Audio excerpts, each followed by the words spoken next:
আজ আমরা যে চ্যাপ্টারটি নিয়ে ডিসকাস করছি সেটি হচ্ছে কোঅর্ডিনেশন কেমিস্ট্রি। এটি একটি ক্লাস 12 এর ইনঅর্গানিক চ্যাপ্টারের পার্ট বা ইনঅর্গানিক কেমিস্ট্রির পার্ট। প্রথমেই বলি, এই কোঅর্ডিনেশন কেমিস্ট্রি আমরা কেন পড়ব, অর্থাৎ এর অ্যাপ্লিকেশনটা কি। এর এই চ্যাপ্টারটির অ্যাপ্লিকেশন পার্টটি হচ্ছে, এক নম্বর হচ্ছে bio inorganic chemistry. Bio inorganic chemistry এর আন্ডারে আমরা যদি দেখি যে আমরা অক্সিহিমোগ্লোবিন জানি এবং সেক্ষেত্রে কার্বন মনোক্সাইড সেখানে অ্যাডিশন হয়ে কার্বক্সি হিমোগ্লোবিন উৎপন্ন করে, সেটি হচ্ছে ক্ষতিকারক। সেই বিষয়ে অর্থাৎ হিমোগ্লোবিন, বায়োঅর্গানিকের মধ্যে হিমোগ্লোবিন এর স্ট্রাকচার ডিটারমিনেশন এবং এর ক্যারেক্টারিস্টিক, এই বিষয়ে আমরা জানতে গেলে কোঅর্ডিনেশন কেমিস্ট্রি প্রয়োজন হবে। এছাড়া ভিটামিন B12, এটা সায়ানোকোবালামিন, এর স্ট্রাকচার ডিটারমিনেশন এবং ক্যারেক্টারিস্টিক করতে গেলে আমার কোঅর্ডিনেশন কেমিস্ট্রি প্রয়োজন হবে। এছাড়া আছে, এটা গেল বায়ো ইনঅর্গানিক পার্ট। 2 নম্বর হচ্ছে ইলেকট্রোপ্লেটিং এন্ড মেটালার্জিতে। ইলেকট্রোপ্লেটিং এবং মেটালার্জিতে এই চ্যাপ্টারের অ্যাপ্লিকেশনটি আছে। এছাড়া হচ্ছে মেডিকেল পারপাস অর্থাৎ মেডিসিনের ক্ষেত্রে এর অ্যাপ্লিকেশন বহুল আছে। যেমন আমরা একটা সাধারণ উদাহরণ দিচ্ছি, সিসপ্ল্যাটিন। সিসপ্ল্যাটিন এর স্ট্রাকচার ডিটারমিনেশনে এবং এর অ্যাপ্লিকেশনের ক্ষেত্রে আমার কোঅর্ডিনেশন কেমিস্ট্রি জানার প্রয়োজনীয়তা আছে। এটি গেল অ্যাপ্লিকেশন পার্ট। এবার আমরা আগের ভিডিওগুলো দেখি আয়নিক বন্ডিং, কোভ্যালেন্ট বন্ডিং এবং হাইড্রোজেন বন্ডিং সম্পর্কে আমরা আলোচনা করেছি। তাহলে এখানে যে কোঅর্ডিনেট বন্ডিং বা কোঅর্ডিনেট বন্ড সম্পর্কে জানতে গেলে যে fundamental difference between covalent and coordinate bond, fundamental difference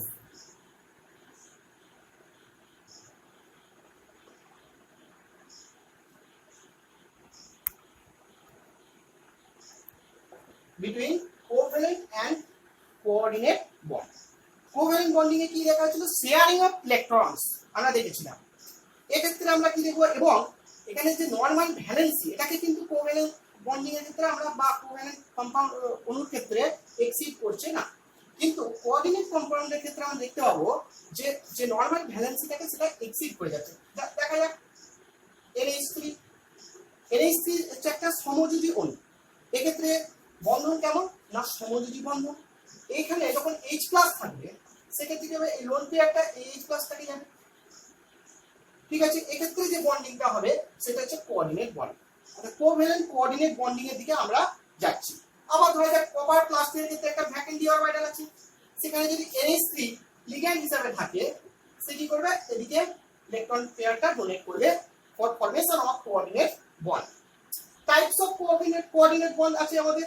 আমরা কখনো দেখি পাই কমপ্লেক্স গঠন করছে, কখনো কখনো সিগমা কমপ্লেক্স গঠন করছে, আবার কখনো কখনো সাইনার্জিক পাই ব্যাক বন্ডিংও দেখাচ্ছে। This is various types of coordinate bond. অর্থাৎ দেখা যাক আমাদের জাইসেস সল্টের ক্ষেত্রে, এক্ষেত্রে হচ্ছে পাই কমপ্লেক্স গঠন করছে,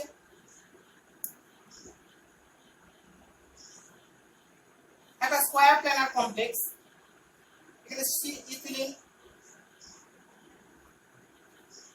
এটা হচ্ছে পাই কমপ্লেক্স গঠন করছে। আবার কখনো কখনো ধরো 135 ট্রাইনাইট্রোবেনজিন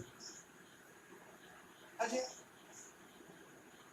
NO2 হচ্ছে ইলেকট্রন উইথড্র করছে বাই -I এফেক্ট। আর ধরো মেসিটিলিন আছে, তাহলে কি করবে, এখানে CH3 ইলেকট্রন ডোনেট করবে, এর ফলে এখানে ইলেকট্রনের ডেনসিটি বেশি, তাহলে এখান থেকে এর সাথে এর যে বন্ডিংটা হবে।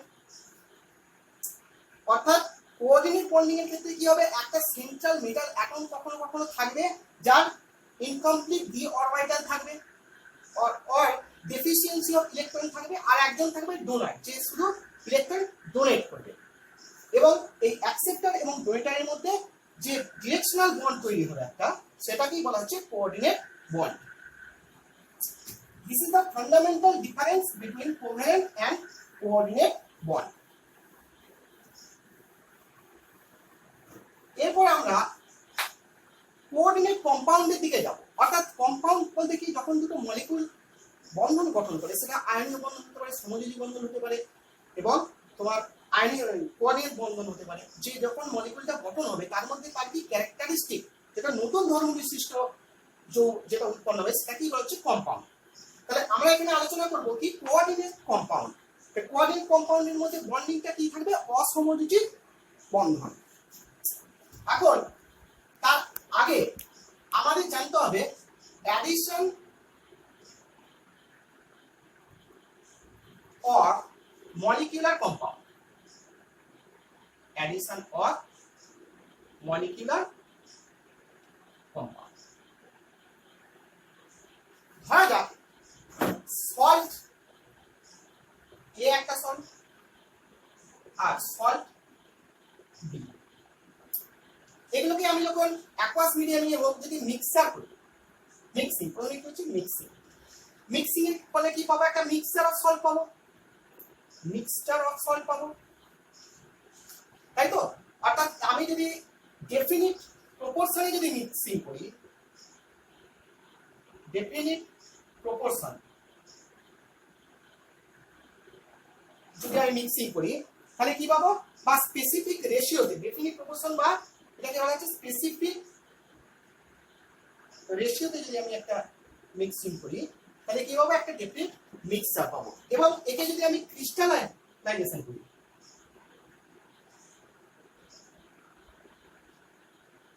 তাহলে একটা পাবো অ্যাডিশন অর মলিকিউলার কম্পাউন্ড। ঠিক আছে, এইবার আমি যখন এটাকে যদি আমি সলিউশন করি, এটাকে আমি যদি তাহলে অ্যাডিশন কম্পাউন্ড কিভাবে পাওয়া যাচ্ছে না, যখন দুটো সল্টকে আমি স্পেসিফিক রেশিওতে মিক্সিং করছি এবং সলিউশনের একটা মিক্সচার পাচ্ছি এবং তার ক্রিস্টালাইজেশন করার পর আমি যে কম্পাউন্ডটা পাচ্ছি তাকে বলা হচ্ছে অ্যাডিশন বা মলিকিউলার কম্পাউন্ড। অর্থাৎ এর স্ট্রাকচার, জেনারেল স্ট্রাকচার হতে পারে XBY.Z. ঠিক আছে, এবার আমার প্রশ্নটা হচ্ছে এই অ্যাডিশন বা মলিকিউলার কম্পাউন্ডকে আমরা দুভাগে ভাগ করছি। ঠিক আছে, কি কি ভাগ না, এক হচ্ছে ডাবল সল্ট আর একটা হচ্ছে complex salt, that is coordinate compound বা কোঅর্ডিনেশন কম্পাউন্ড। তাহলে পার্থক্যটা কি হচ্ছে, দেখো কেন কমপ্লেক্স সল্টের কথাটা আসছে। আমি যখন এখানে মিক্সচারটা পাচ্ছি, এখানে মিক্সচারের মধ্যে ইন্ডিপেন্ডেন্ট আয়ন্সগুলোর, এই আয়ন্সগুলোর ইন্ডিপেন্ডেন্ট এক্সিস্টেন্স আছে। এবার আমি যখন অ্যাডিশন কম্পাউন্ড পাচ্ছি, সেখানে এই আয়ন্সগুলো আছে, তাদের কিন্তু ইন্ডিপেন্ডেন্ট এক্সিস্টেন্স পাওয়া যাচ্ছে না। কথাটা বোঝা গেল? অর্থাৎ এই মিক্সচারে যে আয়ন্সগুলোর ইন্ডিপেন্ডেন্ট এক্সিস্টেন্স পাচ্ছি, অ্যাডিশন কম্পাউন্ডের যখন সলিউশনটা নিচ্ছি, তখন কিন্তু তাদের আর ইন্ডিপেন্ডেন্ট এক্সিস্টেন্স পাওয়া যাচ্ছে না। সেইখানে আমার আলফ্রেড ওয়ার্নারের কাছে তিনি প্রথম কোঅর্ডিনেশন কম্পাউন্ডের বা কমপ্লেক্স কম্পাউন্ডের ধারণাটা তিনি প্রথম নিয়ে এসেছিলেন এই ক্ষেত্রে। অর্থাৎ সলিউশন মিক্সচারের ক্ষেত্রে আমি যখন তাদের ইন্ডিপেন্ডেন্ট এক্সিস্টেন্স পাওয়া গেলেও, অ্যাডিশন কম্পাউন্ডের সলিউশনের ক্ষেত্রে সেই একই জিনিস মেশানো সত্ত্বেও তাও কিন্তু আমি কেন এক্সিস্টেন্স পাচ্ছি না। অর্থাৎ তিনি তো অ্যাডিশন কম্পাউন্ডটাকে বা মলিকুলার কম্পাউন্ডটাকে আমাদের দুভাগে ভাগ করা যায়। একটা হচ্ছে ডাবল সল্ট, আর একটা হচ্ছে কমপ্লেক্স সল্ট। এবং এটা কি আমাদের বলা হয় কোঅর্ডিনেশন কম্পাউন্ড। ঠিক আছে, এই দুটো একই নাম আমাদের করতে ব্যবহৃত হচ্ছে। কমপ্লেক্স সল্টের নামটা দিয়েছিলেন আলফ্রেড ওয়ার্নার, আর কোঅর্ডিনেশন কম্পাউন্ডের নামটা দিয়েছেন লাইনাস পাউলিং। একই জিনিসকে মানে দুভাবে প্রকাশ করা হচ্ছে, দুটো নামে।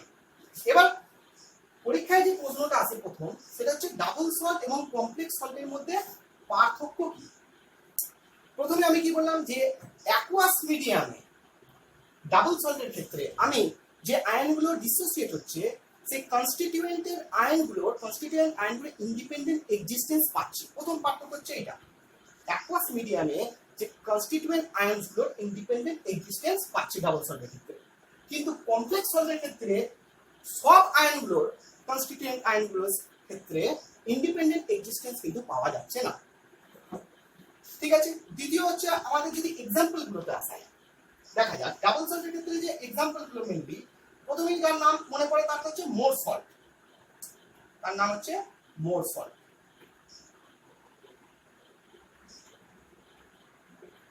ঠিক আছে, এরপর যেটা হচ্ছে ক্রোম অ্যালাম,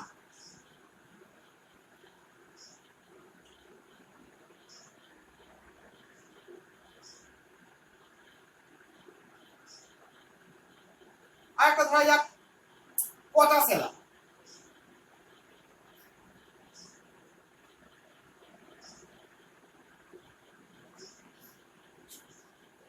আর ধরো কার্নালাইট KCl MgCl2 6H2, এগুলো হচ্ছে ডাবল সল্টের উদাহরণ। ঠিক আছে, এদের মধ্যে যে বন্ডিংটা থাকে সেটা হচ্ছে টোটালি ইলেকট্রোভ্যালেন্ট। এদের মধ্যে যে বন্ডিংটা থাকবে থার্ড পয়েন্ট, এদের মধ্যে বন্ডিংটা হচ্ছে টোটালি ইলেকট্রোভ্যালেন্ট। ঠিক আছে, এবং আরেকটা জিনিস খেয়াল করা যায়, দেখো SO4 মূলকগুলো দেখো বা অ্যানালিক পার্টগুলো দেখো সেম, এখানে দেখো SO4 2-, এখানে SO4 2-, এখানে SO4 SO, এখানে Cl, এখানেও Cl। ঠিক আছে, অর্থাৎ ডাবল সল্টের ক্ষেত্রে প্রথম হচ্ছে কি না অ্যাকুয়াস মিডিয়ামে এদের আমি কনস্টিটিউয়েন্ট আয়নগুলোর ইন্ডিপেন্ডেন্ট এক্সিস্টেন্স পাবো এক্সাম্পল, এবং এদের মধ্যে নেচার অফ বন্ডিংটা কি না ইলেকট্রোভ্যালেন্ট। আর কমপ্লেক্স সল্টের যদি আমি উদাহরণ নিই তাহলে কি হবে, ধরো K4 FeCN6 পটাশিয়াম ফেরোসায়ানাইড, একে যদি আমি ডিসোসিয়েট করি তাহলে কি হবে 4K plus FeCN6 4-, complete dissociation হচ্ছে না কিন্তু। ঠিক আছে, এবং এদের মধ্যে নেচার অফ বন্ডিংটা কি হবে ফুললি কোঅর্ডিনেট বন্ডিং, অসমযোজী কোঅর্ডিনেট বন্ডিং। আর একটা পার্থক্য হচ্ছে ডাবল সল্ট কিন্তু আইসোমেরিজম দেখাবে না, বা কমপ্লেক্স সল্ট বা কোঅর্ডিনেট কম্পাউন্ড কিন্তু আইসোমেরিজম দেখায়, সে জিওমেট্রিক্যালি হোক বা অপটিক্যাল হোক আইসোমেরিজম দেখায়। তাহলে এই গেল আমাদের অ্যাডিশন বা মলিকুলার কম্পাউন্ডের দুটো ভাগ, একটা হচ্ছে ডাবল সল্ট আর একটা হচ্ছে আমাদের কমপ্লেক্স সল্ট বা কোঅর্ডিনেশন কম্পাউন্ড। এরপর কমপ্লেক্স সল্ট বা কমপ্লেক্স কম্পাউন্ড করতে গেলে যে তত্ত্বটা বা থিওরিটা আমাদের জানা দরকার সেটি হচ্ছে আলফ্রেড ওয়ার্নারের তত্ত্ব, ওয়ার্নার্স কোঅর্ডিনেশন থিওরি। ওয়ার্নার্স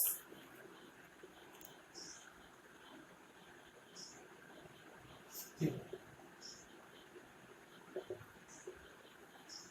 তাহলে কোঅর্ডিনেশন কম্পাউন্ডটা প্রথম আমাদের সামনে এনেছিলেন সুইজারল্যান্ডের বিজ্ঞানী ওয়ার্নার, মোটামুটি 1893 সালে। তিনি মেইনলি কি দেখলেন, তিনি পার্থক্য দিয়েছিলেন একই মলিকুলার ফর্মুলা, তা সত্ত্বেও কন্ডাক্টিভিটিটা অ্যাকুয়াস মিডিয়ামে ডিফারেন্ট হচ্ছে।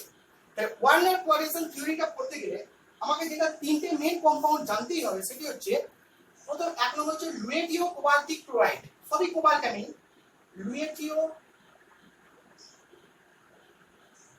কোবাল্টিক ক্লোরাইড, এর হচ্ছে CONH3 6Cl, আরেকটা হচ্ছে পারপিউরো কোবাল্টিক ক্লোরাইড,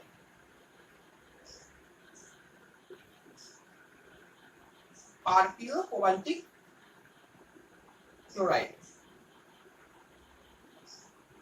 এর হচ্ছে স্ট্রাকচার হচ্ছে বা ফর্মুলা হচ্ছে CONH3 5Cl, আর একটা হচ্ছে ভায়োলিও বা ক্যাসিও কোবাল্টিক ক্লোরাইড, সেটা স্ট্রাকচার হচ্ছে CONH3 4Cl2Cl। এদের মধ্যে কিসের পার্থক্য আমি বললাম, কন্ডাক্টিভিটি। কন্ডাক্টিভ। আমি যদি এক্সপেরিমেন্টাল এভিডেন্সটা মোটামুটি তোলার চেষ্টা করি, এর মোলার কন্ডাক্টিভিটির ইউনিট আমরা জানি ফিজিক্যাল কেমিস্ট্রিতে পার ওহম সেন্টিমিটার স্কয়ার পার মোল। এর মোটামুটি হচ্ছে 461.5 সামথিং লুয়েটিয়ার কোবাল্টিক ক্লোরাইডের ক্ষেত্রে। এর হচ্ছে 260 সামথিং, এবং এর হচ্ছে ধরো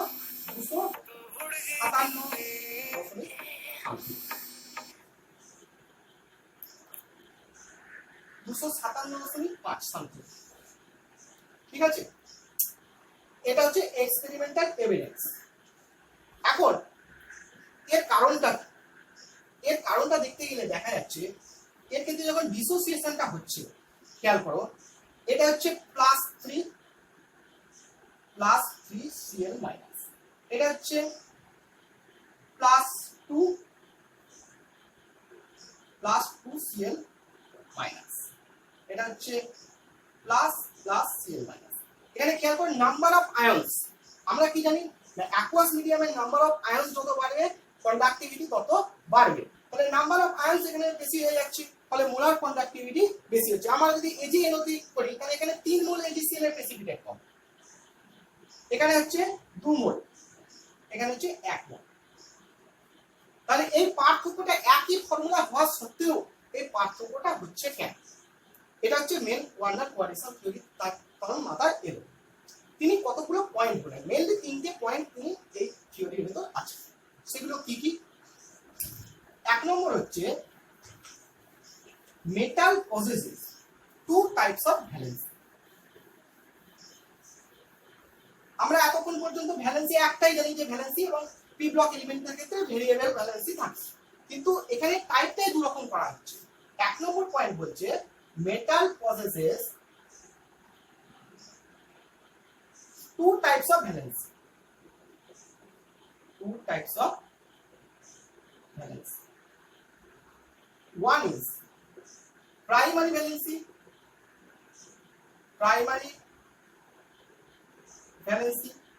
or যেটা বলা হয় প্রাথমিক যোজ্যতা, or ionizable valency, যেটা আয়নাইজ হয়, ionizable valence। আরেকটা হচ্ছে সেকেন্ডারি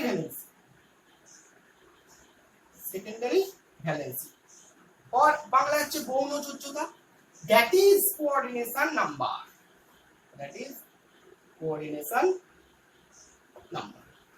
এটা গেল 1 নম্বর পয়েন্ট। এবার আজকে আমরা কিভাবে আলাদা করব প্রাইমারি ভ্যালেন্সি এবং সেকেন্ডারি ভ্যালেন্সি কে। প্রথমে একটা উদাহরণ যেটা ছিল লুয়েটিও কোবাল্টিক ক্লোরাইডের ক্ষেত্রে যদি আমরা দেখি, CONH3 ঠিক আছে। তাহলে এক্ষেত্রে এই স্ট্রাকচারটা আমি যদি খেয়াল করি বা এই মলিকিউলটার কথা আমি যদি বলি, তাহলে দেখতে পাবে একে যদি আমি ডিসোসিয়েট করি তাহলে কি হচ্ছে CONH3 +3 Cl মাইনাস। ঠিক আছে, এই প্লাস যেহেতু অ্যামোনিয়া বা NH3 লিগ্যান্ডটি হচ্ছে প্রোসোমো লিগ্যান্ড, তাই এর আধার নিয়ে তাহলে +3টা এসছে কার জন্য? এর জন্য। ঠিক আছে, তাহলে প্রাইমারি ভ্যালেন্সি হচ্ছে দ্যাট ইজ অক্সিডেশন নাম্বারটা, এবং এটা পাচ্ছি কেন না এটা আয়নাইজ করছে বলে। ঠিক আছে, তাই জন্য এটাকে বলা হচ্ছে আয়নাইজেবল ভ্যালেন্সি। অ্যাকচুয়ালি প্রাথমিক যোজ্যতা মোটামুটি অক্সিডেশন নাম্বারের সঙ্গে এক। ঠিক আছে, এবার সেকেন্ডারি ভ্যালেন্সি মানে কি না এই কোঅর্ডিনেশন স্ফিয়ারের মধ্যে যতগুলো লিগ্যান্ড সারাউন্ডেড থাকবে সেন্ট্রাল মেটাল অ্যাটম। ঠিক আছে, তাহলে এক্ষেত্রে আমরা দেখছি কোঅর্ডিনেশন স্ফিয়ারের মধ্যে এমন একটা মনোডেন্টেড লিগ্যান্ড অ্যামোনিয়া, আমরা আসছি লিগ্যান্ডের আলোচনাতে, অ্যামোনিয়া হচ্ছে একটা মনোডেন্টেড লিগ্যান্ড। সেক্ষেত্রে আমরা কি দেখছি 6টা অ্যামোনিয়া আছে, NH3 লিগ্যান্ড আছে, তাহলে এর কোঅর্ডিনেশন নাম্বার হচ্ছে 6। ঠিক আছে, তাহলে সেটাই হচ্ছে সেকেন্ডারি ভ্যালেন্সি। এইভাবে আমরা প্রাইমারি ভ্যালেন্সি এবং সেকেন্ডারি ভ্যালেন্সিকে আলাদা করতে পারি। সেকেন্ড পয়েন্ট হচ্ছে every metal has a fixed number of secondary valency. Every metal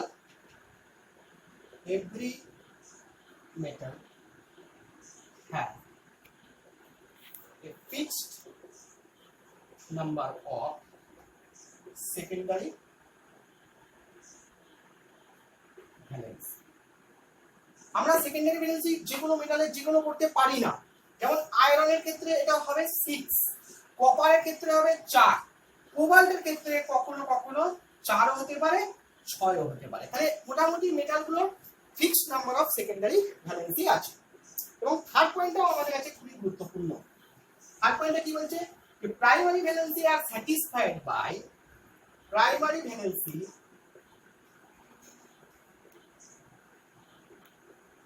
are satisfied by negative satisfied by anions, whereas secondary valency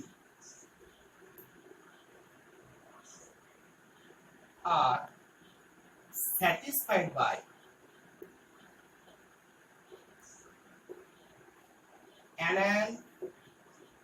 anionic, cationic, এটা সেকেন্ডারি ভ্যালেন্সি বেসগুলোকে আমি ligand বলবো, cationic or neutral ligand।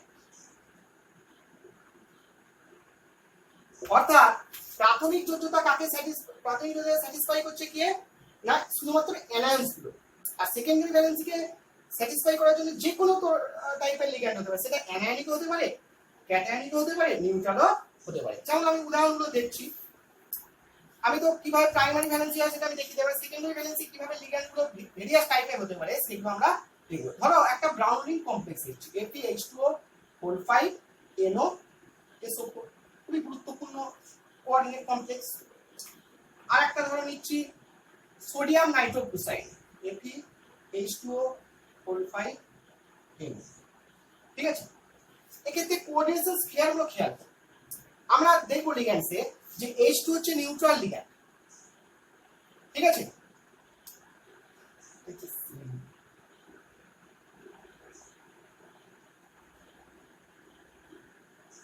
ঠিক আছে, H2 হচ্ছে neutral ligand, আবার NO এটা হচ্ছে neutral, এটা হচ্ছে ক্যাটায়নিক লিগ্যান্ড, আবার এটা হচ্ছে anionic ligand, cyanide anionic ligand, আবার এটা হচ্ছে ক্যাটায়নিক লিগ্যান্ড, ঠিক আছে। তাহলে দেখছো যে কোঅর্ডিনেশন স্ফিয়ারের মধ্যে লিগ্যান্ডগুলো ক্যাটায়নিকও হতে পারে, নিউট্রালও হতে পারে, আবার অ্যানায়নিকও হতে পারে। তাহলে প্রাথমিক যোজ্যতাকে পরিবৃত্ত করবে কি না, শুধুমাত্র অ্যানায়ন্স গুলো। আর সেকেন্ডারি ভ্যালেন্সি বা কোঅর্ডিনেশন নাম্বারকে পরিবৃত্ত কে করবে কি, কোন ধরনের লিগ্যান্ড না, অ্যানায়নিক হতে পারে, ক্যাটায়নিক হতে পারে এবং নিউট্রালও হতে পারে। এটা হচ্ছে মোটামুটি কোঅর্ডিনেশন থিওরি বা ওয়ার্নারস কোঅর্ডিনেশন থিওরি। এরপর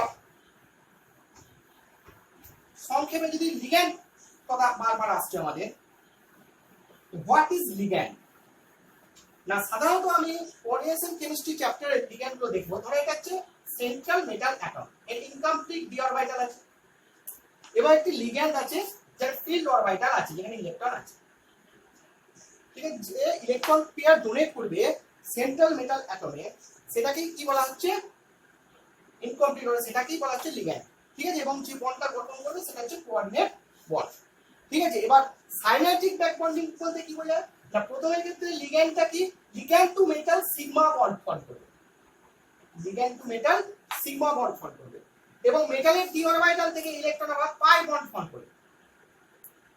this type of bonding is called synergic pi back bonding।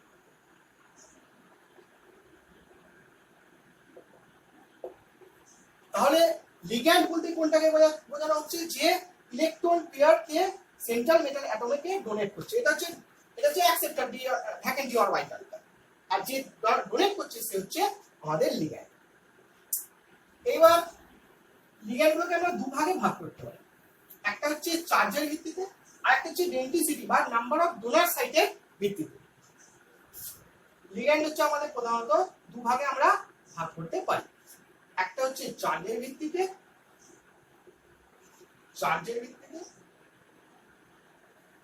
আর একটা হচ্ছে ডেন্সিটি বা নাম্বার অফ ডোনার সাইটের উপর ভিত্তিতে, ঠিক আছে। চার্জের ভিত্তিতে ধরো ক্যাটায়নিক লিগ্যান্ড, এইমাত্র লিখলাম NO প্লাস, এটাকে বলা হচ্ছে নাইট্রোসোনিয়াম, NO2 plus, নাইট্রোনিয়াম, NH2, NH3 plus, এগুলো সবই হচ্ছে ক্যাটায়নিক লিগ্যান্ড। 2 নম্বর অ্যানায়নিক লিগ্যান্ড কোনগুলো? অ্যানায়নিক লিগ্যান্ড ধরো ক্লোরিডো বা ক্লোরো, ব্রোমো, সায়ানিডো বা সায়ানো, ঠিক আছে? আচ্ছা, এগুলো হচ্ছে সবই হচ্ছে অ্যানায়নিক লিগ্যান্ড। এছাড়া নিউট্রাল লিগ্যান্ড কি কি হতে পারে?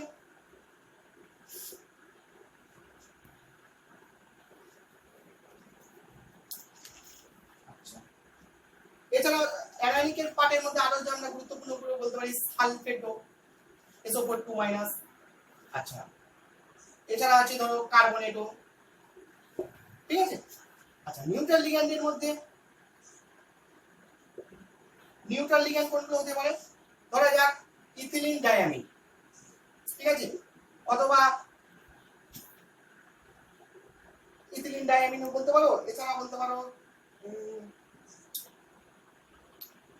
কার্বন মনোক্সাইড, অ্যামোনিয়া, H2O, এগুলো হচ্ছে আমাদের নিউট্রাল লিগ্যান্ড। বেশ, এরপর যেটা আসছে সেটা হচ্ছে ডেন্সিটি ভিত্তিতে।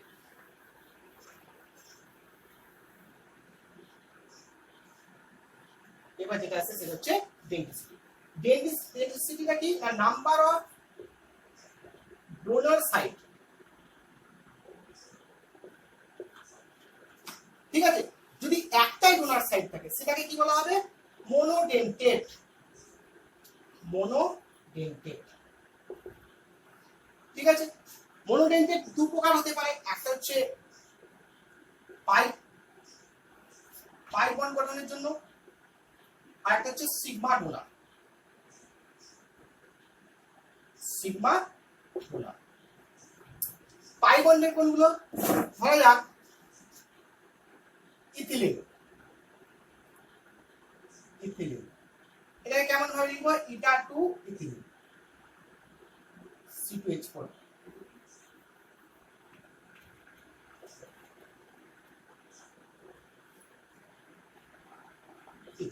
ঠিক আছে? অথবা লিখতে পারি PR3, ট্রাইঅ্যালকিল ফসফেট, ঠিক আছে? আর লিখতে পারি কার্বনিল,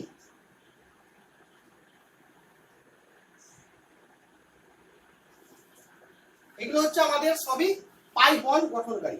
এবার সিগমা ডোনার কোনগুলোকে নেব? সিগমা ডোনার ধরো NH3, H2O, ROH, এগুলো হচ্ছে সিগমা ডোনার। এগুলো সবই কিন্তু মোনোডেন্টেড লিগ্যান্ড, ঠিক আছে? এবার হচ্ছে বাইডেন্টেড।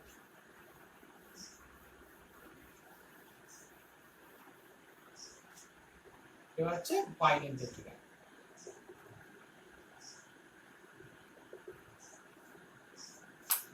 বাইডেন্টেড লিগ্যান্ড নিউট্রাল বাইডেন্টেড হতে পারে। নিউট্রাল বাইডেন্টেড কোনগুলো?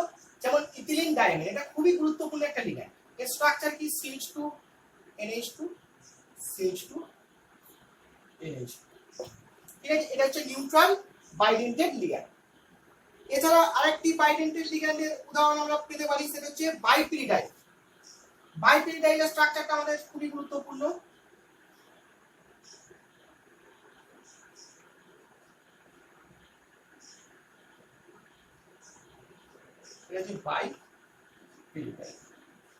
এই লিগ্যান্ডটা হচ্ছে, এগুলো হচ্ছে নিউট্রাল বাইডেন্টেড লিগ্যান্ড।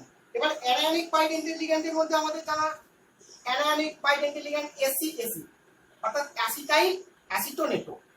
এর স্ট্রাকচার কি রকম?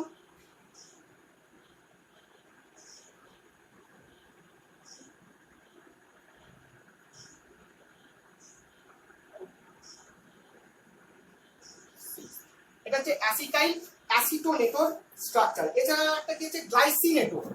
গ্লাইসিনেটোর স্ট্রাকচারটা খুবই সোজা। এগুলো হচ্ছে অ্যানায়নিক বাইডেন্টেড লিগ্যান্ডের উদাহরণ। ঠিক আছে, এরপর আসছে ট্রাইডেন্টেড লিগ্যান্ড। নিউট্রাল ট্রাইডেন্টেড লিগ্যান্ড হচ্ছে টার পিরিডাইন।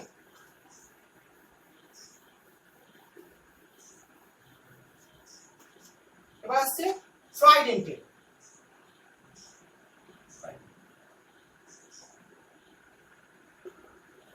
টার পিরিডাইন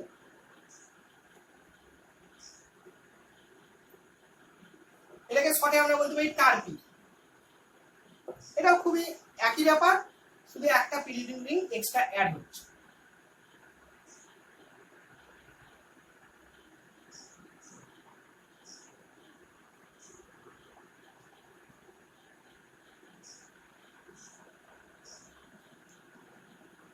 ঠিক আছে, এটা হচ্ছে টার্পি স্ট্রাকচার।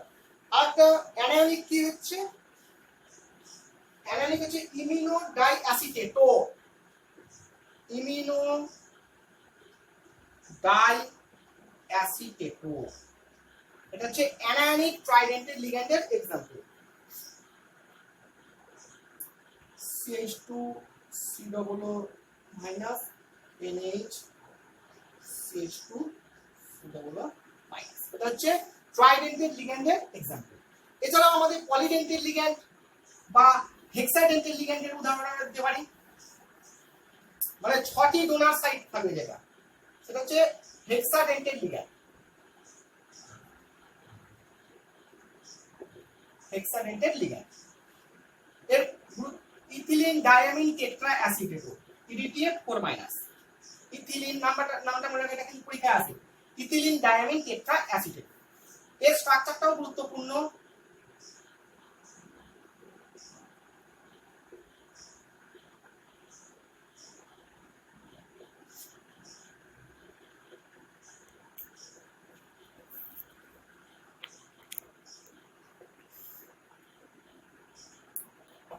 এটা হচ্ছে EDTA 4- এর স্ট্রাকচার। এটা হচ্ছে হেক্সাডেন্টেড লিগ্যান্ড। এরপর আমরা আরেকটা মোটামুটি লিগ্যান্ড সম্পর্কে এই ধারণাগুলো আমরা চেনাবার চেষ্টা করলাম। আরেকটা দুটো টাইপের লিগ্যান্ড আমরা দেখতে পাই, সেটা হচ্ছে অ্যাম্বিডেন্টেড লিগ্যান্ড। এদের মধ্যেই পড়ছে অ্যাম্বিডেন্টেড লিগ্যান্ড, অ্যাম্বিডেন্টেড এবং ফ্লেক্সিডেন্টেড এবং ফ্লেক্সিডেন্টেড। অ্যাম্বিডেন্টেড লিগ্যান্ড কোনগুলো? যা একাধিক ডোনার সাইট থাকলেও এট এ টাইম কিন্তু একটাই ডোনেট করবে, একটাই ডোনার সেন্টার থাকবে। ঠিক আছে, অর্থাৎ একাধিক ডোনার সাইট থাকলেও কিন্তু একটা দিক দিয়ে ডোনেট করবে। যেমন ধরা যাক CN, ঠিক আছে, অর্থাৎ এদিক দিয়েও ডোনেট করতে পারে, এদিক দিয়েও ডোনেট করতে পারে। যখন এদিক দিয়ে ডোনেট করবে, সাধারণত অর্গানিকের ক্ষেত্রে SN2 রিঅ্যাকশনে এই দিক দিয়ে ডোনেট করা হয়। যেহেতু আমরা জানি KCN K+ CN- হয়, সেহেতু কি হয় এদিক দিয়ে ডোনেট করে, অর্থাৎ সেক্ষেত্রে আমরা অ্যালকিল সায়ানাইড পাবো। আর যখন AgCN অ্যাড করা হচ্ছে, তখন SN1 রিঅ্যাকশনের ক্ষেত্রে আমরা কি পাবো, RNC পাই, তাই না? সেটা হচ্ছে অ্যালকিল আইসোসায়ানাইড। অর্থাৎ ডোনার সেন্টার দুটো থাকলেও আমার কিন্তু একদিক এট এ টাইম একদিক দিয়ে ডোনেট করবে। যেমন দেখা যায় আরেকটা হচ্ছে SCN-, S দিয়েও ডোনেট করতে পারে সালফার সাইড দিয়ে, আবার নাইট্রোজেন দিয়েও এই সাইড দিয়েও ডোনেট করতে পারে। দুটো ডোনার সাইড আছে, বাট এট এ টাইম কিন্তু একদিক দিয়ে করবে। যখন এদিক দিয়ে করবে তখন থায়োসায়ানাইড করবে, আর আইসোথায়োসায়ানাইড করবে তখন এদিক দিয়ে ডোনেট করবে। অর্থাৎ এদিক দিয়ে যখন ডোনেট করবে তখন কি হবে, আর অ্যালকিলের ক্ষেত্রে RSCN হবে, আর এদিক দিয়ে NCS হয়, আইসোথায়োসায়ানাইড। অথবা NO2 এর ক্ষেত্রে খেয়াল করো, যখন ও দিক দিয়ে ডোনেট করবে তখন হবে নাইট্রিটো ও, এর নাম হয়ে যাবে তখন কি নাইট্রিটো ও। এগুলো লিখে রাখতে হবে, কারণ IPSC মনের ক্ষেত্রে কিন্তু এগুলো লিখতে হবে। আর এদিক দিয়ে যখন ডোনেট করবে তখন নাইট্রিটো N, নাইট্রিটো N। ঠিক আছে, এগুলো হচ্ছে আমাদের অ্যাম্বিডেন্টেড লিগ্যান্ডের উদাহরণ। এরপরে যেটা আসছে সেটা হচ্ছে ফ্লেক্সিডেন্টেড লিগ্যান্ড। ফ্লেক্সিডেন্টেড লিগ্যান্ড বলতে গেলে আমাকে একটা উদাহরণ দিয়ে দেখতে হবে। ধরে রাখ CONH3 CO3 Br, আর এটা ধরো CONH3 CO3 Br। ঠিক আছে, খেয়াল করে দেওয়া। আমরা জানি যে এই কোঅর্ডিনেশন স্ফিয়ারটা খেয়াল করো যে সেন্ট্রাল মেটাল অ্যাটমের একটা ফিক্সড কোঅর্ডিনেশন নাম্বার থাকে, কোবাল্টের ক্ষেত্রে সেটা এখানে 6। তাহলে এখানে কি হচ্ছে 5, আর এখানে কার্বনেটও সে কি করছে একটাই ডোনার সাইডের জন্য, তাহলে 5 আর 1 6, তাহলে এখানে কোঅর্ডিনেশন নাম্বার কোবাল্টের 6। তাহলে এখানে কি হচ্ছে আবার দেখো কোবাল্টের ক্ষেত্রেও 6 হবে, তাহলে 4, আর এখানে কার্বনের দেখো দুটো ডোনার সাইড আছে, লিগ্যান্ড একটাতে তার ডোনার সাইড দুটো, তার মানে হিসাব মতন এখানে এর কোঅর্ডিনেশন নাম্বার কিন্তু 5 হচ্ছে না, হচ্ছে 6। ঠিক আছে, অর্থাৎ কার্বনেটও একবার মনোডেন্টাল লিগ্যান্ড হিসেবে কাজ করছে আর একবার বাইডেন্টাল লিগ্যান্ড হিসেবে কাজ করছে। ঠিক আছে, অর্থাৎ এর কোনো যৌগের কার্বনেটও কি করছে না বাইডেন্টাল লিগ্যান্ড হিসেবে এবং কখনো মনোডেন্টাল লিগ্যান্ড হিসেবে কাজ করছে। ঠিক আছে, তাই জন্য এটাকে বলা হচ্ছে কার্বনেটটাকে বলা হচ্ছে অক্সিডেন্টেড লিগ্যান্ড। ঠিক আছে,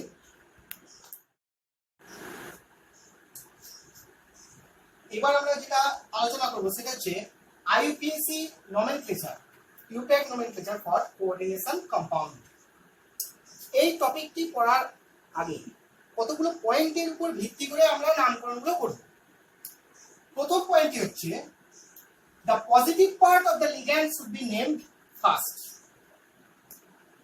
এরপর অর্থাৎ আমরা এর আগে জেনে নিয়েছি ওয়ার্নার থিওরিতে যে একটা কোঅর্ডিনেশন কম্পাউন্ডের ক্ষেত্রে 2 টাইপস অফ ভ্যালেন্সি আছে, একটা হচ্ছে প্রাইমারি ভ্যালেন্সি দ্যাট ইজ আয়নাইজেবল এবং একটা হচ্ছে সেকেন্ডারি ভ্যালেন্সি অর্থাৎ কোঅর্ডিনেশন স্কয়ারের মধ্যে যেটা লিগ্যান্ডগুলো থাকবে। এবার আমরা যখন কোঅর্ডিনেশন কম্পাউন্ডটাকে ডিসোসিয়েট করব তখন দুটো পার্ট পাবো, একটা হচ্ছে পজিটিভ পার্ট আর একটা হচ্ছে নেগেটিভ পার্ট। তা পজিটিভ পার্টে যে মেটালটা থাকবে সে তার আগে নামকরণ করতে হবে। দ্বিতীয় পয়েন্ট হচ্ছে কোঅর্ডিনেশন স্ফিয়ারের মধ্যে যদি এক টাইপের লিগ্যান্ড না থেকে যদি একাধিক টাইপের লিগ্যান্ড থাকে তখন তাদের ক্ষেত্রে কি হবে না অ্যালফাবেটিক্যাল অর্ডারে তাদের পরপর নামগুলো লিখতে হবে। আমরা উদাহরণ দিয়ে পরিষ্কার আলোচনা করব। Along with the central metal atom, এর কথাটা বোঝা গেল। প্রথমটা কি না আগে পজিটিভ পার্টের নামকরণ হবে, তারপর নেগেটিভ পার্টটা শুরু হবে এবং কোঅর্ডিনেশন স্ফিয়ারের মধ্যে যখন আমি নামকরণ শুরু করব লিগ্যান্ড যদি একাধিক থাকে, ভেরিয়াস টাইপের লিগ্যান্ড থাকে, তাহলে তাদের নামগুলো কি হবে না অ্যালফাবেটিক্যাল অর্ডারে হবে।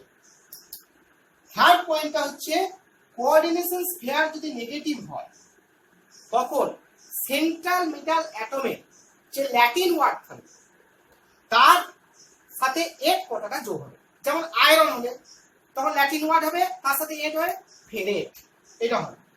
আর যদি ক্যাটায়নিক পার্ট থাকে, আদারওয়াইজ যদি ক্যাটায়নিক পার্টে থাকে সেন্ট্রাল মেটাল অ্যাটম, তাহলে কিন্তু আমার ইংলিশ ওয়ার্ডই ব্যবহার করা হবে along with the oxidation state. এবং অক্সিডেশন স্টেটটা কেমন হলো না রোমান গ্রুপিং। এবার আমরা আসি কিভাবে একটি কোঅর্ডিনেশন কম্পাউন্ডের সেন্ট্রাল মেটাল অ্যাটমের অক্সিডেশন স্টেট ক্যালকুলেট করতে হয় এবং তার সঙ্গে কিভাবে নামকরণ করতে হয়। আমি দেখো বোর্ডে কতগুলো উদাহরণ 1 2 3 4 এই উদাহরণগুলো কেন লিখে রেখেছি, এগুলো আমাদের প্রায়শই পরীক্ষায় আসে, খুবই গুরুত্বপূর্ণ উদাহরণ। এক এক করে আমি করার চেষ্টা করছি। প্রথমে আসছি K3FeCN6, K3FeCN6, ভালো করে খেয়াল করো। আগে আমি যদি একে ডিসোসিয়েট করা যায় তাহলে কি হবে, তাহলে অক্সিডেশন স্টেটটা বার করা খুব সুবিধাজনক হবে। 3A+ প্লাস FeCN6 3-, ঠিক আছে। এটা হচ্ছে ক্যাটায়ন আর এটা হচ্ছে অ্যানায়নিক পার্ট। সেন্ট্রাল মেটালটা কিসে আছে, অ্যানায়নিক পার্টে আছে। ঠিক আছে, তাহলে আমি আগে অক্সিডেশন স্টেটটা বার করে নিই, দেখা যাক। সায়ানাইড হচ্ছে আমরা আগেই পড়েছি, সায়ানাইড হচ্ছে লিগ্যান্ডের ক্ষেত্রে এগুলো হচ্ছে তোমার নেগেটিভ চার্জের লিগ্যান্ড, -1 চার্জ, তাহলে এটা হচ্ছে -6। সায়ানাইডের জন্য হচ্ছে -6, তাহলে এর কত হচ্ছে এটা -3 টা এসছে কত জন্য +3 জন্য। সহজেই আমি অক্সিডেশন স্টেট ক্যালকুলেশন করে নিলাম কার না সেন্ট্রাল মেটাল অ্যাটমে। ঠিক আছে, +3। এরপর এবার এখানে এসে প্রথমে কি বললাম না পজিটিভ পার্টটাকে আগে নাম করতে হয়। পজিটিভ পার্টের ক্ষেত্রে দেখো একটাই থাকুক বা দুটোই থাকুক বা তিনটেই থাকুক সেক্ষেত্রে কিন্তু নাম শুরু হবে কিন্তু পটাশিয়াম। ঠিক আছে, তাহলে প্রথম হচ্ছে ট্রাই পটাশিয়াম কিন্তু হবে না, এটা হবে পটাশিয়াম। প্রথম নাম হলো পটাশ। এটা হচ্ছে ক্যাটায়নিক পার্টের নাম। ঠিক আছে, এইবার যদি কোঅর্ডিনেশন পেয়ারটায় আসছে, কোঅর্ডিনেশন পেয়ারটা কি আছে? Negative part. দেখো এখানে দেখা যাচ্ছে নেগেটিভ। কোঅর্ডিনেশন পেয়ারে প্রথম আমি কার নাম করব? না লিগ্যান্ডসের। এখানে যেহেতু একই লিগ্যান্ড আছে তাই অ্যালফাবেটিক্যাল অর্ডারের কথা আসছে না। তাহলে এখানে কটা আছে লিগ্যান্ড? সায়ানাইড কটা আছে? না 6টা। তাহলে কি হবে? হেক্সাসায়ানিডো। কি হবে? হেক্সাসায়ানিডো।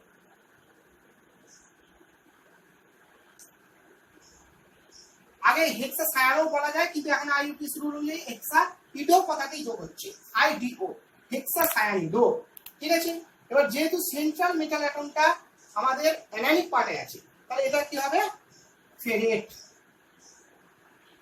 ফেরেট। এবং আমাদের রোমান ইউরোপে অক্সিডেশন স্টেটটা লিখতে হবে। তাহলে এই সল্টটার কোঅর্ডিনেশন কম্পাউন্ডের কি নাম হলো? না পটাশিয়াম হেক্সাসায়ানিডো। ঠিক আছে, এরপর সেকেন্ড উদাহরণটা আসছি, সোডিয়াম নাইট্রোক্লোরাইড। সোডিয়াম নাইট্রোক্লোরাইড দেখো Na2 FeCN5 NO। ঠিক আছে, একে যদি আমি ডিসোসিয়েট করি প্রথমে কি হবে? 2Na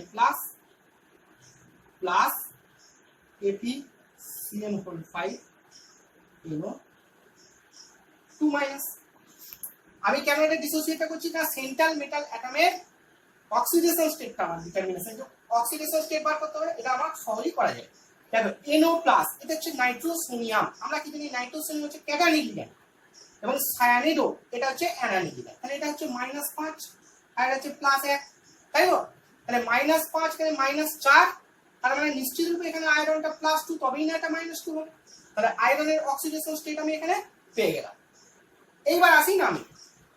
আগে ক্যাটায়নিক পার্টের নাম করতে হবে। ক্যাটায়নিক পার্টে যদি একের অধিকও থাকে তাও আমার প্রয়োজন নেই, শুধু যে ক্যাটায়নটা আছে তার নামটা লিখতে হবে, সেটা হচ্ছে সোডিয়াম। সোডিয়াম আমি ইংরেজিতেও লিখছি একটা নাম, বাংলাতে যেটা সুবিধা হবে তোমরা সেটা করবে। সোডিয়াম, এবং এক্ষেত্রে দেখতে হবে যে ওয়ার্ডগুলোর গ্যাপ যেন বেশি না হয়, মোটামুটি একই কাছাকাছি থাকে যেন। ঠিক আছে, এবং সোডিয়াম পেন্টাসায়ানিডো। দেখো এটা হচ্ছে সায়ানিডো, সি আগে না এন আগে অ্যালফাবেটিক্যাল অর্ডারে? সি আগে, তাই জন্য পেন্টাসায়ানিডো। এবার কি হবে? নাইট্রোসোনিয়াম।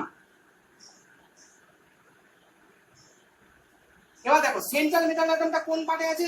অ্যানায়নিক পার্টে, ফেরেট। এবং এখানে অক্সিজেন। ঠিক আছে, এটা গেল দ্বিতীয় এক্সাম্পল। এরপরের যে এক্সাম্পলটা আমাদের তুলে ধরবো সেটি হচ্ছে ব্রাউন রিং কমপ্লেক্স। খুবই একটা গুরুত্বপূর্ণ কমপ্লেক্স, আমাদের প্রায়শই পরীক্ষায় আসে। Fe2O5 NO একইভাবে সেন্ট্রাল অ্যাটমটাকে আমার বার করতে গেলে, অক্সিডেশন স্টেট বার করতে গেলে আমাদের ডিসোসিয়েশনটা গুরুত্বপূর্ণ। Fe2O5 NO, এটা হচ্ছে +2 প্লাস সালফেট। ঠিক আছে, এবার খেয়াল করো, দেখো সেন্ট্রাল মেটাল অ্যাটম NO+1, এটা তো প্রোসোমো লিগ্যান্ড, কোনো আয়রন নেই, তাহলে 0 এটা +1, তাই +2টা হচ্ছে কেন? আয়রনটা কেন +1 অক্সিডেশন স্টেটে আসে। এবং এক্ষেত্রে সেন্ট্রাল মেটাল অ্যাটমটাও কিসে আছে? না ক্যাটায়নিক পার্টে আছে, তাই তো? তাহলে এক্ষেত্রে আমার H কথাটা আর যোগ করতে হবে না। এইবার আসি সল্টার আছে। দেখো আগে কোঅর্ডিনেশন পেয়ারে চলে আসি এবং এক্ষেত্রে লিগ্যান্ডের আসতে হবে। এখানে কি আছে? অ্যাকোয়া A, আর এটা হচ্ছে নাইট্রোসোনিয়াম N। তাহলে অ্যালফাবেটিক্যালি A আগে, তাহলে কি হবে? পেন্টা অ্যাকোয়া হলো। এনটাকে নাইট্রোসোনিয়াম, নাইট্রোসোনিয়াম, পেন্টা অ্যাকোয়া নাইট্রোসোনিয়াম। এখানে কিন্তু ফেরেট হবে না, এখানে যেহেতু আমাদের ক্যাটায়নিক পার্টি আছে, তাহলে কি হবে? আয়রন অক্সিডেশন স্টেটটা কত আছে? +1, কত হবে? 1। এবার দেখো সালফেট, সালফেট কিন্তু লিগ্যান্ড নয়, এটা হচ্ছে অ্যানায়নিক পার্টে আছে, তাহলে এটা কি হবে? সালফেট। ঠিক আছে, আচ্ছা নেক্সট আরেকটি যে উদাহরণ আমাদের আছে সেটি কি দেখা যাক K2OSCl5 একে যদি আমি ভাঙি তাহলে কি হবে 2K প্লাস OS অসমিয়াম, ঠিক আছে, এটা হচ্ছে -2। আগে কি করবো তাহলে সেন্ট্রাল অ্যাটমের অক্সিডেশন স্টেটটা বার করবো। এটা হচ্ছে ক্লোরিন -5, এটা হচ্ছে -3, তার মানে -2 স্টেট কি করে অসমিয়ামের +6। এটা তো সহজেই বার করে নিলাম। এইবার নামটা আছে পটাশিয়াম, ক্যাটায়নিক পার্টের আগে হবে পটাশিয়াম।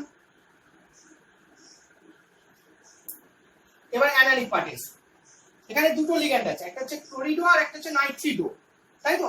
তাহলে সি আগে না এন আগে? সি আগে, তাহলে কি হবে পেন্টা ক্লোরিডো নাইট্রিডো। এবার অসমিয়ামের সাথে কি হবে 8 অসমেট, অক্সিডেশন স্টেট 6, ঠিক আছে। তাহলে এই প্রতি উদাহরণের সাহায্যে আমরা এই তিনটে পয়েন্টে আলোচনা করলাম। এবার আছে চতুর্থ পয়েন্ট।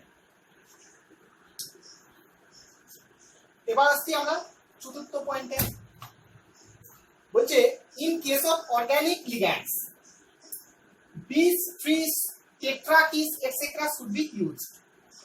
অর্থাৎ আমরা যেমন এখানে পেন্টা ডাই ইনঅর্গানিক লিগ্যান্ডস গুলোর ক্ষেত্রে পেন্টা ডাই এই সমস্ত ওয়ার্ড গুলো ব্যবহার করছিলাম, instead of penta di tri এর ক্ষেত্রে কি হবে না বিস ট্রিস টেট্রাকিস এই সব। আমরা জানি এখানে ইথিলিন ডাইমিন একটা গুরুত্বপূর্ণ নিউট্রাল বাইডেন্টেড লিগ্যান্ড, ঠিক আছে। তাহলে কি হবে CH2 NH2 CH2, এটা হচ্ছে ইথিলিন ডাইমিনের গুরুত্বপূর্ণ স্ট্রাকচার। এটা আগেই নাম বলেছিলাম লিগ্যান্ড পড়াবার সময়। এটা হচ্ছে নিউট্রাল বাইডেন্টেড লিগ্যান্ড, ঠিক আছে। তাহলে এক্ষেত্রে এর নাম কি হচ্ছে ক্লোরিডো, আর এর ক্ষেত্রে হচ্ছে কি ইথিলিন ডাইমিন, সি আর ই। তার আগে আমাদের এটার নাম আগে হবে। এবার আজকে আমরা oxidation state of central metal atom আগে ক্যালকুলেট করে নিই। এটা +2, এটা হচ্ছে নিউট্রাল, প্রথমে বলেছে -2, তার মানে +2টা কেন আসছে +4। কোবাল্টের অক্সিডেশন স্টেট হচ্ছে +4, ঠিক আছে। তাহলে এবার আসি নামকরণের ক্ষেত্রে। প্রথমে কোঅর্ডিনেশন স্কয়ারে আগে লিগ্যান্ড দিয়ে শুরু হবে, তাহলে কি হবে বলো ডাই ক্লোরিডো বিস ইথিলিন ডায়ামিন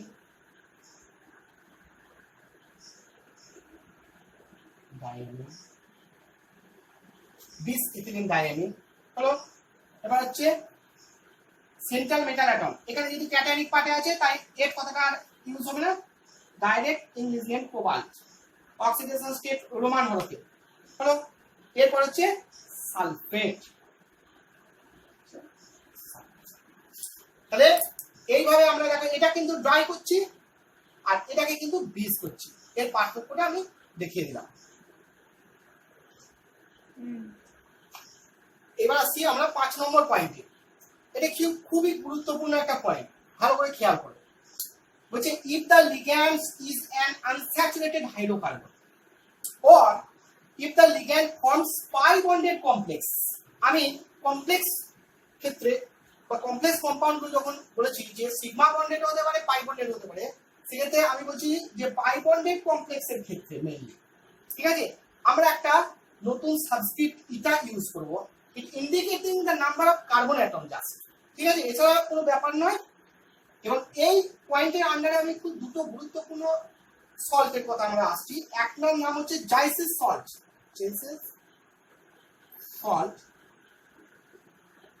আর একটা হচ্ছে ফেরোসিন। খুবই গুরুত্বপূর্ণ দুটো কম্পাউন্ড। আমরা জাইসিস সল্টের স্ট্রাকচারটা হয়তো দেখিয়ে দিয়েছিলাম। আমি বলেছিলাম যে প্ল্যাটিনামের একটা সেন্ট্রাল অ্যাটম প্ল্যাটিনাম এবং এর সাথে ইথিলিনটা আছে এবং স্কয়ার প্ল্যানার, এটা হচ্ছে জাইসিস সল্টের স্ট্রাকচার। এবং এক্ষেত্রে আমরা যদি নাম এখানে দেখতে পাচ্ছি যে ইথিলিনটা কি এর ক্ষেত্রে ইটা 2 হবে, যেহেতু দুটো কার্বন আছে, তাই তো। যে সাবস্ক্রিপ্ট ইটা হেপ্টিসিটিতে দুটো হবে, ইটা 2 হবে, তার কারণ হচ্ছে এখানে কার্বন অ্যাটম দুটো আছে। এবার আসা যাক এই নামকরণটা আমরা কিভাবে করব। প্রথম হচ্ছে পটাশিয়াম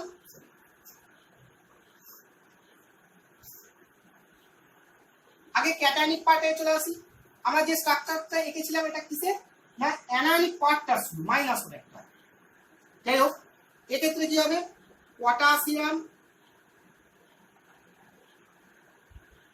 এবার অ্যানায়নিক পার্টে আসি। প্রথমে লিগ্যান্ড এটা একটা এটা হচ্ছে ইথিলিন আর এটা হচ্ছে ক্লোরিডো। সি আগে কি হবে পটাশিয়াম ট্রাইক্লোরিডো বা ট্রাইক্লোরো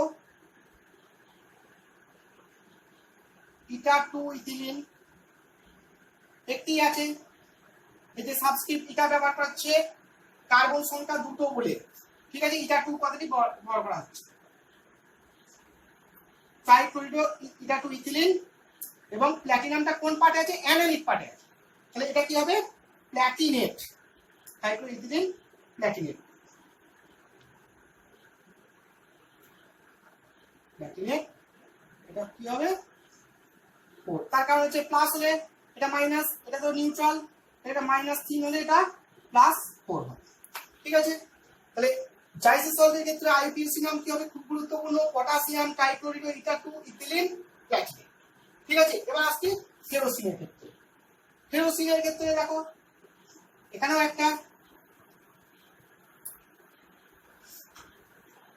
আনস্যাচুরেটেড হাইড্রোকার্বন আছে সাইক্লোপেন্টাডাইনাইল, ঠিক আছে। এর ক্ষেত্রে স্ট্রাকচারটা আমরা যদি দেখি খেয়াল করি স্ট্যাগার্ড ফেরোসিনের স্ট্রাকচার, ঠিক আছে। এগুলো হচ্ছে খুব গুরুত্বপূর্ণ অর্গানোমেটালিক কম্পাউন্ড, এগুলো আমরা হায়ার স্টাডিজে আমরা এগুলোকে পড়েছি। এবার দেখো এটার নাম কি বললাম না সাইক্লোপেন্টাডাইনাইল, এক্ষেত্রে ইটা কত হবে ইটা 5, ঠিক আছে। এখানে কটা আছে যেহেতু অর্গানিক লিগ্যান্ড সেক্ষেত্রে এখানে কি হবে ডাই হবে না 20 হবে, 20 সাইক্লো সরি সাবস্ক্রিপ্ট ব্যবহার করবো এটা সাইক্লোপেন্টাডাইনাইল আয়রন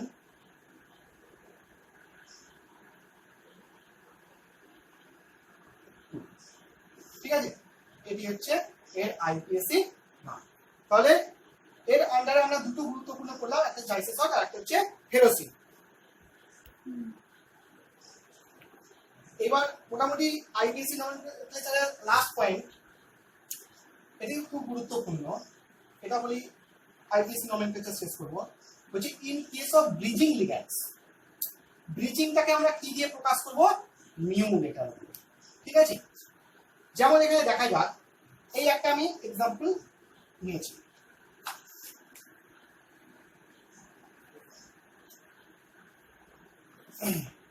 এখানে দেখো দেখতে পাচ্ছ এটা হচ্ছে ব্রিজিং, এই হাইড্রক্সোটা কেমন না ব্রিজিং অবস্থায় আছে। আগে সেন্ট্রাল মেটাল অ্যাটমের যে এখানে চার্জগুলো দুটো আছে ক্রোমিয়াম, মেটাল অ্যাটমের চার্জটা কিভাবে বার করবে দেখো এটা -5 +5 হবে, ওএইচটা হচ্ছে -1, তাহলে এটা কত হবে +6 হবে, তাহলে দুটো ক্রোমিয়ামের কত হবে +3 হবে, ঠিক আছে। তাই এক্ষেত্রে কটা অ্যামিন আছে দেখো 10টা, 10টা থাকলে আমাদের কি নাম হয় ডেকা, তাহলে কি হবে ডেকা অ্যামিন,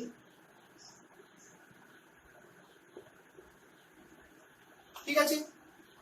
অ্যামিন আর হাইড্রক্সো এর মধ্যে এ দিয়ে শুরু হচ্ছে অ্যামিন, হাইড্রক্সো শুরু হচ্ছে এইচ দিয়ে, তাহলে অ্যালফাবেটিক্যালি এ আগে হচ্ছে, তাই জন্য ডেকা অ্যামিন মিউ হাইড্রক্সো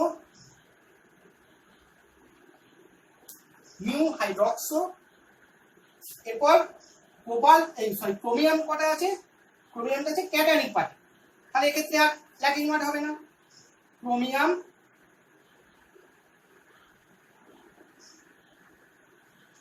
চার্জ কত 3, আমরা রোমান হবে 3।